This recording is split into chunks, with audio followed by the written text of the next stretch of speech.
Hello guys, Gayatri विद्या मंदिर सांचौर के YouTube channel पे आपका पुनः स्वागत है। लास्ट वीडियो लेक्चर में हमने स्कैटरिंग ऑफ लाइट यानी प्रकाश के प्रकीर्णन के बारे में डिस्कस किया था। उस पर मैंने एक एनिमेशन वीडियो भी अपलोड किया है। आई होप आपने वो देखा होगा और स्कैटरिंग ऑफ लाइट को बहुत अच्छी तरह से समझ लिया होगा। ठीक है, आज के इस सेशन में हम केवल एक ही टॉपिक को डिस्कस करेंगे जो कि है रेनबो यानी कि इंद्रधनुष। देखिए, हम सब ने हमारी लाइफ में कई बार इंद्रधनुष देखा है। और कब देखा है? मोस्ट ऑफ द केसेस में हमें इंद्रधनुष केवल तब दिखाई देता है जब बरसात का दिन होता है। ठीक है, और वो भी तब जब एक साइड बरसात हो रही हो और दूसरी साइड सन हो यानी कि प्रकाश हो। तो इसका मतलब इंद्रधनुष देखने के लिए दो इंपॉर्टेंट कंडीशन है। पहला कि आसमान के एक साइड तो बरसात होनी चाहिए और उसके जस्ट अपोजिट साइड में सनलाइट होनी चाहिए। तो दो इंपॉर्टेंट कंडीशन से हमें रेनबो दिखाई देता है। अब ये रेनबो क्यों दिखाई देता है या क्यों बनता है, कौन सी प्रकाशीय घटनाएं इसमें एसोसिएटेड होती है, उसके बारे में हम बेसिकली चर्चा करेंगे। तो चलिए शुरू करते हैं। देखिए, हमें जो रेनबो दिखाई देता है वो रेनबो बेसिकली क्या होता है, 7 अलग अलग प्रकार के रंग दिखाई देते हैं। ठीक है, जिसमें यूजुअली हमें सबसे ऊपर वाला जो रीजन दिखता है वो रेड होता है। ठीक है, और सबसे नीचे वाला जो रीजन दिखता है यूजुअली वो वायलेट होता है। तो सबसे ऊपर वाला ये जो रीजन हमें दिखता है वो होता है रेड, तो मैं इसको रेड कर देता हूँ, ये हो गया रेड। और सबसे नीचे वायलेट दिखता है। ये 7 रंगों का क्रम ही इंद्रधनुष कहलाता है। अब मान लेते हैं कि कोई ऑब्जर्वर जो है, कोई व्यक्ति विशेष यहाँ पे खड़ा है और ये इस डायरेक्शन में देख रहा है। ठीक है, जिसको ये रेनबो दिखता है और इसके ऑपोजिट साइड में मतलब इसकी पीठ की तरफ सूरज है। तो देखिए, एक पार्ट में तो सनलाइट है और एक पार्ट में बारिश हो रही है। इस वाले पोर्शन में बारिश हो रही है और इधर सनलाइट है, ऑब्जर्वर यहाँ खड़ा है और उसकी पीठ सूरज की तरफ है। तो इसको ये 7 अलग अलग रंग दिखाई देते हैं। सूर्य से आने वाला प्रकाश जो है वो श्वेत होता है, मतलब व्हाइट होता है। और ये व्हाइट लाइट हमें किस प्रकार से दिखता है? 7 अलग अलग रंगों में दिखता है। तो इसी घटना को हम कहते हैं इंद्रधनुष। अब ये इंद्रधनुष क्यों बनता है उसके बारे में हम चर्चा करते हैं। तो मैं इसको रफ करता हूं और हम इंद्रधनुष को डिस्कस करते हैं। देखिए, होता क्या गाइस कि सूरज से आने वाला प्रकाश जो है वो तो व्हाइट होता है, लेकिन यहाँ पे हमें ये अलग अलग रंग दिखते हैं। तो ऐसा क्यों होता है? तो मान लेते हैं हम पहले इस रीजन की बात कर लेते हैं जो कि रेड है। तो इस रेड रीजन में चूंकि यहाँ पे बारिश है तो पानी की बहुत छोटी छोटी बूंदे होगी, बहुत सारी इसमें पानी की छोटी छोटी बूंदे होगी। और हम इस में से किसी एक बूंद की अगर मैं बात करूं तो एक बूंद को मैं यहाँ से निकालता हूं और इस एक बूंद पर जब प्रकाश गिरता है तो क्या होता है उसको अपन डिस्कस करते हैं। तो इस रेड वाले रीजन में से मान लेते हैं मैं एक पानी की बूंद लेता हूं, ये वाली, और इस पानी की बूंद पर श्वेत प्रकाश आपतित हो रहा है इस डायरेक्शन से। ठीक है, जो व्हाइट है। अब ये पानी की जो बूंद है ये एक प्रिज्म की तरह व्यवहार करती है। तो हमने क्या पढ़ा है कि जब भी प्रिज्म पर सफेद प्रकाश आपतित होता है तो वर्ण विक्षेपण होता है, मतलब वो 7 अलग अलग रंगों में टूट जाता है। पानी की ये बूंद भी वर्ण विक्षेपण करती है, मतलब श्वेत प्रकाश को 7 अलग अलग रंगों में तोड़ देती है। तो होगा क्या गाइस? देखिए, पहले ये किस माध्यम से किस माध्यम में जा रहा प्रकाश? एयर से जा रहा है वाटर में। तो यहाँ पे इसका अपवर्तन होगा, मान लेते हैं अभिलंब में जानी तो क्या चाहिए थी? सीधी, लेकिन यहाँ पे इसका क्या हो जाएगा? अपवर्तन। अपवर्तन होने के साथ साथ ये श्वेत प्रकाश 7 अलग रंगों में टूट जाता है। तो यहाँ पे ये 7 अलग अलग रंगों में टूट जाता है कुछ इस प्रकार से। ठीक है, ये 7 रंगों में टूट गया। अब इस वाले पोर्शन पे पानी की आंतरिक सतह पर यहाँ पर आपतन कोण का मान पानी के क्रांति कोण 48 डिग्री से हमेशा ज्यादा होता है, जिसकी वजह से देखिए ऊपर जो है सबसे कम विचलन किसका होगा? रेड का, और नीचे सबसे ज्यादा विचलन किसका होगा? वायलेट का। आपतन कोण का मान यहाँ क्रांति कोण से अधिक होने के कारण इसका पूर्ण आंतरिक परावर्तन हो जाता है, मतलब यहाँ पे ये कुछ इस प्रकार से पूर्ण आंतरिक परावर्तित हो जाते हैं। सारे के सारे कलर जो है वो इस प्रकार से पूर्ण आंतरिक परावर्तित हो जाते हैं। ठीक है, ये पूर्ण आंतरिक परावर्तित हो गए। तो यहाँ पे इसका पूर्ण आंतरिक परावर्तन हो गया। अब यहाँ पे इस सतह पर ये प्रकाश की किरणें वापस कहाँ से कहाँ जा रही है? ये जा रही है पानी से एयर में। यहाँ पे इसका वापस अपवर्तन होता है। तो अपवर्तन होने के बाद ये प्रकाश की किरणें जो है वो कुछ इस प्रकार से आ जाती है, मतलब सभी प्रकाश की किरणें एक दूसरे से बहुत अधिक एंगल पर विचलित हो जाती है। तो इसमें देखिए, ये वाला रेड था तो ये वाला भी मेरे पास क्या आएगा? रेड। और सबसे ऊपर जो गया है वो मेरे पास क्या आ जाएगा? वायलेट। ठीक, तो हमारे पास ये जो कलर आता है वो रेड है। तो हमने क्या देखा कि इस लाल वाले क्षेत्र में उपस्थित पानी की प्रत्येक बूंद से प्रकाश की 3 घटनाएं होती हैं। यहाँ पर कौन सी घटनाएं हुई? सबसे पहले इसमें यहाँ पे अपवर्तन तो हुआ, लेकिन अपवर्तन के साथ वर्ण विक्षेपण हुआ। मतलब श्वेत प्रकाश जो है वो 7 अवयवी रंगों में टूटा। इस वाली सतह पर क्या हुआ, पूर्ण आंतरिक परावर्तन हुआ, तो यहाँ पर हुआ पूर्ण आंतरिक परावर्तन, ठीक है, ये वाली सेकंड घटना। और यहाँ पर इसका क्या हुआ, यहाँ पर हुआ इसका अपवर्तन। तो इन 3 घटनाओं के कारण पानी की एक बूंद से श्वेत प्रकाश 7 अलग अलग भागों में टूट जाता है। तो हम क्या देखते हैं कि इस लाल क्षेत्र में उपस्थित पानी की बूंद से 7 के 7 कलर निकलते हैं, लेकिन हमें तो ये पूरा का पूरा क्षेत्र केवल क्या दिखाई देता है, लाल। ऐसा क्यों है, ऐसा इसलिए है क्योंकि हमारी आंख तक यानी कि ऑब्जर्वर तक केवल और केवल ये रंग ही पहुंच पाता है रेड, और बाकी के सारे जो कलर है वो हमारी आंख के ऊपर से निकल जाते हैं। तो एक ही प्रकार के कलर के पहुंचने के कारण ये पूरा का पूरा क्षेत्र हमें केवल क्या दिखाई देता है, रेड दिखाई देता है। इसी प्रकार इस क्षेत्र की अगर मैं बात करूं, जो कि कौन सा क्षेत्र होगा, ये वाला क्षेत्र होगा मेरे पास ऑरेंज, ठीक है। तो ऑरेंज क्षेत्र में जितनी पानी की बूंदें होगी उसमें प्रत्येक पानी की बूंद से यही घटनाएं होगी और उसमें से भी 7 के 7 रंग हमें प्राप्त होंगे। लेकिन उस पूरे क्षेत्र में से केवल हमारी आंख तक कौन सा रंग पहुंच पाता है, हमारी आंख तक केवल ऑरेंज रंग पहुंच पाता है, ठीक है। इस वजह से हमें उस क्षेत्र का रंग केवल ऑरेंज दिखाई देता है। इसी तरह से तीसरे क्षेत्र की अगर मैं बात करूं जो कि येलो है, ठीक है, तो येलो क्षेत्र में उपस्थित पानी की बूंद से भी यही घटनाएं होगी। प्रत्येक पानी की बूंद से 7 के 7 कलर निकलेंगे, लेकिन एक पर्टिकुलर कलर कौन सा, येलो कलर ही इस क्षेत्र में से हमारी आंख तक पहुंच पाता है। तो ये वाला येलो कलर ही हमारी आंख तक पहुंच पाता है, बाकी के कलर या तो आंख के ऊपर से या आंख के नीचे से निकल जाएंगे, जिसकी वजह से ये पूरा क्षेत्र क्या दिखाई देगा, येलो। इसी प्रकार से ये पूरा क्षेत्र हमें दिखाई देगा ग्रीन, ये वाला जो है पूरा क्षेत्र हमें क्या दिखाई देगा, वायलेट। तो येलो के बाद हमें इसी प्रकार से प्रत्येक क्षेत्र में से एक पर्टिकुलर कलर ही हमारी आंख तक पहुंचता है, बाकी के सारे कलर जो है वो या तो आंख के ऊपर से या आंख के नीचे से निकल जाते हैं। तो इस वजह से हमें 7 रंगों का एक क्रम दिखाई देता है जिसे हम क्या कहते हैं, इंद्रधनुष। तो इसमें इंपॉर्टेंट बात जो याद रखने वाली ये है कि यहाँ पे पानी की प्रत्येक बूंद से 3 घटनाएं होती है, वर्ण विक्षेपण, पूर्ण आंतरिक परावर्तन और अपवर्तन। प्रत्येक पानी की बूंद से 7 के 7 कलर निकलते हैं, लेकिन एक पूरे क्षेत्र में से कोई एक पर्टिकुलर कलर ही हमारे आंख तक पहुंचता है और उस पर्टिकुलर कलर के पहुंचने के कारण वो पर्टिकुलर कलर ही हमें वहां दिखाई देता है। रेड वाले में केवल रेड कलर पहुंचता है, इसी प्रकार येलो वाले में से केवल येलो कलर पहुंचता है। तो हमें एक पर्टिकुलर रीजन से केवल एक पर्टिकुलर कलर ही दिखाई देता है और इसी वजह से हमें 7 के 7 कलर वहां पे दिखाई देते हैं, ठीक है। अब हम क्या डिस्कस करते हैं गाइस कि इस प्रकार के रेनबो में जहाँ पे लाल रंग सबसे ऊपर होता है और वायलेट रंग सबसे नीचे होता है, इसे हम प्राइमरी रेनबो यानी कि प्राथमिक इंद्रधनुष कहते हैं। क्या कहते हैं इसे हम प्राइमरी रेनबो कहते हैं, प्राइमरी रेनबो यानी कि प्राथमिक इंद्रधनुष। तो प्राथमिक इंद्रधनुष में लाल रंग सबसे ऊपर दिखाई देता है और जो वायलेट रंग है वो सबसे नीचे दिखाई देता है, ठीक है। और प्राथमिक इंद्रधनुष बनने का मुख्य कारण है यहाँ पे पूर्ण आंतरिक परावर्तन केवल एक बार होता है। कितनी बार होता है, एक बार होता है, और इसी वजह से लाल रंग सबसे ऊपर होता है और जो वायलेट रंग है, बैंगनी रंग है, वो सबसे नीचे होता है। उसके बाद हमारे पास यहाँ पे इंडिगो हो जाता है, इंडिगो के बाद यहाँ पे ब्लू होता है, ब्लू के बाद यहाँ पे ग्रीन, ग्रीन के बाद येलो, ऑरेंज एंड रेड। ये हमारे पास रंगों का क्रम होता है प्राथमिक इंद्रधनुष में, ठीक है। अब मैं अगर इसका व्यवस्थित थोड़ा डायग्राम बनाऊं तो इसका व्यवस्थित डायग्राम किस प्रकार से बनेगा, देखिए इस वाले पोर्शन को मैं यहाँ पे रख कर देता हूँ और इसका एक व्यवस्थित डायग्राम अपन देखते हैं किस प्रकार से। देखिए मान लेते हैं ये पानी की बूंद है जो रेड वाले रीजन में है, रेड वाले रीजन में पानी की बूंद से प्रकाश का जो है अपवर्तन, पूर्णांतरिक परावर्तन और वर्ण विक्षेपण के कारण हमें यहाँ पे कोई इस प्रकार की घटना मिलेगी। 7 रंगों में ये टूट जाएगा, इसमें सबसे ऊपर वाला रंग जो है वो वायलेट होगा, सबसे नीचे वाला रंग हमारे पास क्या आता है, रेड, जो हमारी आंख तक पहुंचता है। ये मान लेते हैं पानी की कोई एक बूंद है। इसी प्रकार इस वाले क्षेत्र से हमारे पास जो कलर पहुंचेगा वो कौन सा दिखाई देगा, ऑरेंज, फिर येलो, फिर तो हम लास्ट वाले जो क्षेत्र है वायलेट, इस वाले क्षेत्र में उपस्थित पानी की किसी बूंद की बात कर लेते हैं। इस वाले क्षेत्र में उपस्थित पानी की किसी बूंद की अगर मैं बात करूँ तो यहाँ पर भी आने वाला प्रकाश जो है वो अपवर्तित होगा, पूर्णांतरिक परावर्तित होगा और इस प्रकार से हमें कुछ दिखाई देगा। तो यहाँ हम क्या देखते हैं, इसके बीच में ये 7वीं पानी की बूंद ली है, इसके बीच में मेरे पास 5 पानी की और बूंदें होगी। ये वाले रेड वाले जोन की पानी की बूंद थी और ये वायलेट वाले रीजन के पानी की बूंद थी। इसके बीच में 5 पानी की बूंदें और मैं अज्यूम कर सकता हूँ, तो हर बार हमें 5 कलर इस प्रकार से दिखाई देंगे।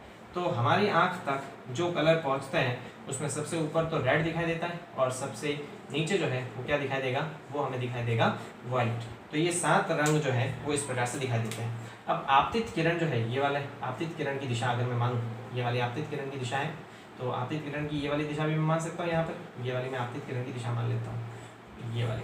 तो आपतित किरण की दिशा के साथ लाल रंग जो है वो तो अप्रोक्सीमेटली 42 डिग्री का एंगल बनाता है, ठीक है।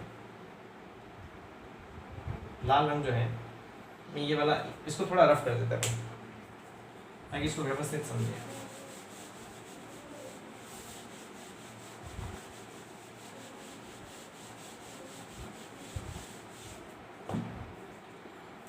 मान लेते हैं पानी की एक बूंद है और श्वेत प्रकाश इस पर आपतित होता है, तो यहाँ पर वर्ण विक्षेपण होगा, 7 रंगों में टूट जाएगा। मैं वो बना नहीं रहा हूँ क्योंकि आपको मैं बता चुका हूँ। पूर्णांतरिक परावर्तन होगा, एक बार 7 रंगों में ये टूट जाता है इस प्रकार से, ठीक है। जिसमें सबसे ऊपर क्या होता है, वायलेट, और सबसे नीचे क्या होगा, रेड। ये मान लेते हैं पानी की कोई एक बूंद थी, इस प्रकार से इसमें हुआ।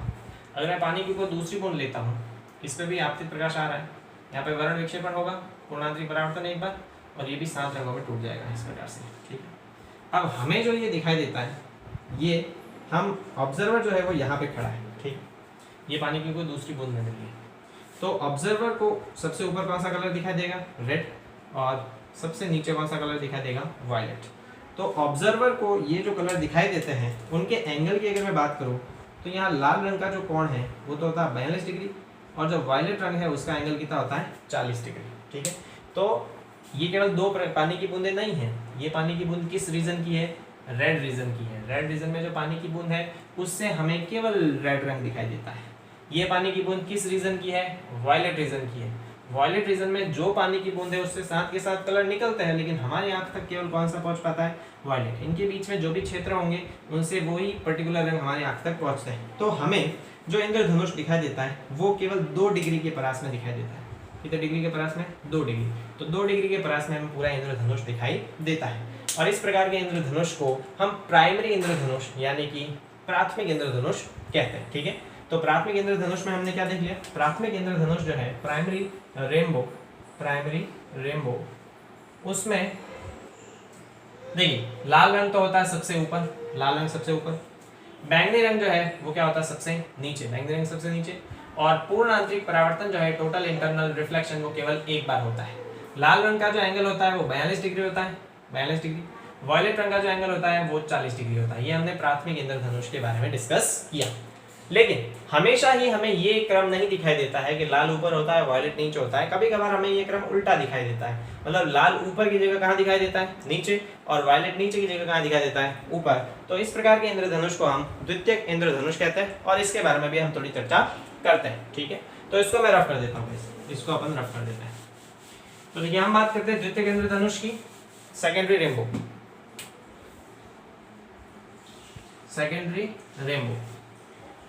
तो सेकेंडरी रेनबो में जो लाल सबसे ऊपर दिखता है प्राइमरी रेनबो में, वो लाल ऊपर ना दिखे, कहाँ दिखता है, नीचे। वॉयलेट मतलब क्या दिखेगा, सबसे ऊपर। तो इसका क्या कारण है, कारण समझते हैं।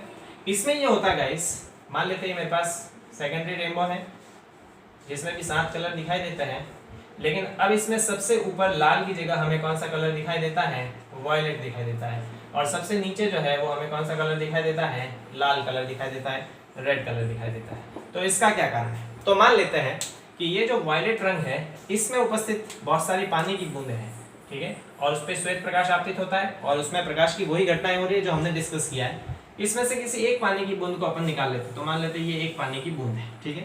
इस एक पानी की बूंद को अपन निकालते हैं और उस पर देखते हैं कि जब अपन श्वेत प्रकाश को आपतित करते हैं, मान लेते हैं श्वेत प्रकाश इस पे आपतित हो रहा है जो कि श्वेत है, तो यहाँ पर भी पानी की बूंद प्रिज्म की तरह व्यवहार करेगी, मतलब ये इसको अपने 7 अवयवी रंगों में तोड़ देगी, वर्ण विक्षेपण हो जाएगा। मैं 7 रंग नहीं बना रहा हूँ क्योंकि ये आपको मैं बता चुका हूँ, मैं केवल एक ही रे को बनाऊंगा, ठीक है। तो यहाँ पे जानी तो सीधी चाहिए थी, इसका अपवर्तन हो जाता है इस प्रकार से। यहाँ पर आपतन कोण का मान वापस पानी की बूंद की क्रांति कोण 48 डिग्री से ज्यादा होने के कारण इसका पूर्ण आंतरिक परावर्तन होता है इस प्रकार से। तो देखिए पूर्ण आंतरिक परावर्तन हुआ एक बार यहाँ पर वापस क्रांतिक कोण 48 डिग्री से आपतन कोण का मान ज्यादा होने के कारण पूर्ण आंतरिक परावर्तन वापस हो जाता है, मतलब यहाँ पे पूर्ण आंतरिक परावर्तन कितनी बार होता है, 2 बार। तो 2 बार पूर्ण आंतरिक परावर्तन इस प्रकार से हो जाता है और यहाँ पे इसका वापस अपवर्तन हो जाता है। अपवर्तन में ये 7 अलग अलग रंगों में विभक्त हो जाते हैं इस प्रकार से, ठीक है। अब यहाँ पर क्या होगा देखिए, जब एक बार पूर्ण आंतरिक परावर्तन होता है तो हमारे पास जो लाल सबसे ऊपर था वो सबसे नीचे हो जाता है। इस प्रकार यहाँ पर जब 2 बार पूर्ण आंतरिक परावर्तन होगा तो ये सबसे नीचे वाला जो कलर आएगा वो तो मेरे पास आएगा वायलेट और सबसे ऊपर वाला कलर क्या आएगा, रेड, ठीक है। तो अब हमारी आंख तक केवल और केवल कौन सा रंग पहुंच पाता है, वायलेट रंग पहुंच पाता है और बाकी जो भी रंग है वो हमारी आंख से क्या निकल जाते हैं, ऊपर। इससे पहले वाली सिचुएशन में क्या देखा था कि जो एक रीजन है उस एक रीजन में सबसे ऊपर जो है वो लाल रंग था। लाल रंग इसलिए था क्योंकि सबसे ऊपर जो पानी की बूंदे हैं उनमें से 7 के 7 रंग आ रहे थे, लेकिन हमारी आंख तक वहां पर केवल लाल रंग पहुंच पा रहा था एक बार पूर्ण आंतरिक परावर्तन के कारण। यहाँ पर 2 बार जब पूर्ण आंतरिक परावर्तन होता है तो इस रीजन में जो पानी की बूंदे हैं उससे भी 7 के 7 रंग निकलते हैं, लेकिन अब लाल रंग की बजाय हमारी आंख तक केवल और केवल कौन सा रंग पहुंचेगा, वायलेट रंग पहुंचेगा, ठीक है। इसी प्रकार से जो दूसरा हमारे पास रीजन आएगा वायलेट के बाद, अगर मैं इस रीजन की बात करूं जो कि इंडिगो है, ठीक है, ये वाला रीजन क्या आएगा, इंडिगो आएगा। तो इंडिगो वाले रीजन में उपस्थित पानी की बूंद से भी प्रकाश का 2 बार पूर्ण आंतरिक परावर्तन होने के कारण हमारी आंख तक केवल और केवल इंडिगो रंग पहुंचेगा और सबसे नीचे वाले क्षेत्र में हमारी आंख तक केवल कौन सा रंग पहुंचेगा, रेड। तो इस प्रकार होगा क्या कि हमारे द्वारा देखा गया जो इंद्रधनुष है उसमें लाल रंग तो सबसे नीचे दिखा देगा और वायलेट रंग सबसे क्या दिखा देगा, ऊपर। ये फिनोमिना होता है द्वितीयक इंद्रधनुष में। तो सेकेंडरी रेनबो और प्राइमरी रेनबो में मेन डिफरेंस क्या, देखिए प्राइमरी रेनबो में लाल रंग सबसे ऊपर दिखाई देता है, वायलेट सबसे नीचे। एक बार पूर्ण आंतरिक परावर्तन होता है। यहाँ पर पूर्ण आंतरिक परावर्तन कितनी बार होता है, 2 बार, मतलब टोटल इंटरनल रिफ्लेक्शन जो है वो 2 बार होता है। अब अगर इसमें एंगल की मैं बात करूँ तो एंगल किस प्रकार से बनेंगे, देखिए ये तो केवल एक पानी की बूंद की बात की है। अगर मैं पूरे रेनबो की बात करूँ व्यवस्थित डायग्राम बना के तो किस प्रकार से होगा उसके बारे में हम चर्चा करते हैं। चलिए देखिए, मान लेते हैं कोई एक पानी की बूंद है, ठीक है, और इसमें प्रकाश आपतित हो रहा है इस प्रकार से, श्वेत प्रकाश है। तो यहाँ पर इसका वर्ण विक्षेपण होगा, पूर्ण आंतरिक परावर्तन यहाँ पे कितनी बार होगा, 1 बार, फिर कितनी बार, 2 बार, और यहाँ से ये जब निकलेगा तो 7 रंगों में टूट जाएगा। ये 7 रंगों में टूट गया, जिसमें सबसे ऊपर तो मेरे पास क्या आएगा, रेड, और सबसे नीचे मेरे पास क्या आएगा, वायलेट, ठीक है। ये एक पानी की बूंद। इसी प्रकार से मान लेते हैं मेरे पास कोई दूसरी पानी की बूंद है जिसमें प्रकाश आपतित हो रहा है जो कि श्वेत है, जो कि श्वेत था। यहाँ पर इसका 2 बार पूर्ण आंतरिक परावर्तन होगा, 1 बार और 2 बार, और ये भी कुछ इस प्रकार से दिखट जाएगा। इसमें सबसे ऊपर कौन सा होगा, रेड होगा, सबसे नीचे क्या होगा, वायलेट, ठीक है। तो हमारी आंख तक जो कलर पहुंचते हैं या ऑब्जर्वर तक जो कलर पहुंचते हैं उसमें हमें क्या दिखाई देता है, उसमें हमें वायलेट तो दिखता है सबसे ऊपर, देखिए वायलेट सबसे ऊपर दिखेगा, रेड क्या दिखता है सबसे नीचे, और इसके बीच में 5 और कलर हमें दिखाई देंगे जो अलग अलग क्षेत्र से आ रहे होंगे। तो बात यह है कि प्रत्येक रीजन में उपस्थित पानी की बूंद से 7 के 7 कलर निकलते हैं, लेकिन हमारी आंख तक उन 7 कलर में से एक क्षेत्र में से एक ही कलर पहुंचता है, जिससे एक क्षेत्र का एक ही कलर दिखाई देता है। तो द्वितीयक रेनबो में यानी कि सेकेंडरी रेनबो में सबसे ऊपर क्या होता है, वायलेट, सबसे नीचे क्या होता है, रेड। ये आपतित किरण इस दिशा में है, तो मैं आपतित किरण के साथ अगर इस पे एंगल को मेजर करूं तो हम क्या देखते हैं, यहाँ पे जो वायलेट रंग होगा इसका एंगल तो आता है 53 डिग्री, और जो रेड रंग है उसका एंगल आता है 50 डिग्री, ठीक है। इससे पहले क्या था, रेड का था 42 और वायलेट का कितना था, 40। तो ये होता है द्वितीयक रेनबो में। अब देख लीजिए, हमने प्राइमरी और द्वितीयक दोनों के बारे में डिस्कस किया। प्राइमरी को यहाँ लिख देता हूँ और सेकेंडरी को यहाँ लिख देता हूँ, ठीक है।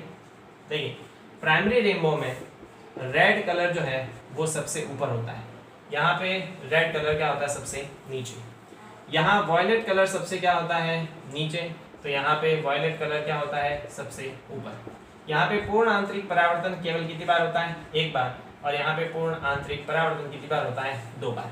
पूर्ण आंतरिक परावर्तन 2 बार होने के कारण ही ये रेड जो सबसे ऊपर था वो सबसे नीचे आ जाता है, और वायलेट सबसे नीचे था वो सबसे ऊपर हो जाता है। तो दिमाग में एक और सवाल आना चाहिए कि क्या सर अगर पूर्ण आंतरिक परावर्तन 2 बार होने की जगह 3 बार हो जाए तो होगा।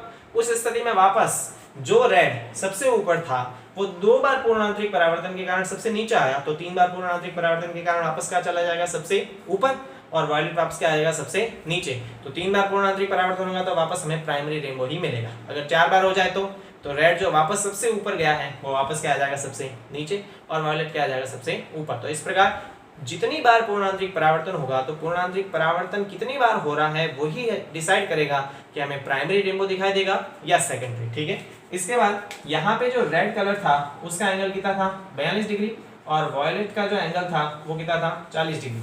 यहाँ पर जो रेड कलर है उसका एंगल कितना होता है 50 डिग्री, और वॉयलेट का जो है वो कितना होता है 53 डिग्री। ठीक है, यहाँ पे पूरा का पूरा रेनबो हमें केवल 2 डिग्री के रेंज में दिखता है, 2 डिग्री में पूरा रेनबो दिख जाता है, और यहाँ पे पूरे के पूरे रेनबो की रेंज 3 डिग्री होती है। ठीक है, तो ये बेसिकली प्राइमरी और सेकेंडरी रेनबो में मुख्य अंतर है। ठीक है, चलिए तो इस टॉपिक के बाद हम डिस्कस करेंगे हमारे लास्ट टॉपिक ऑप्टिकल इंस्ट्रूमेंट के बारे में।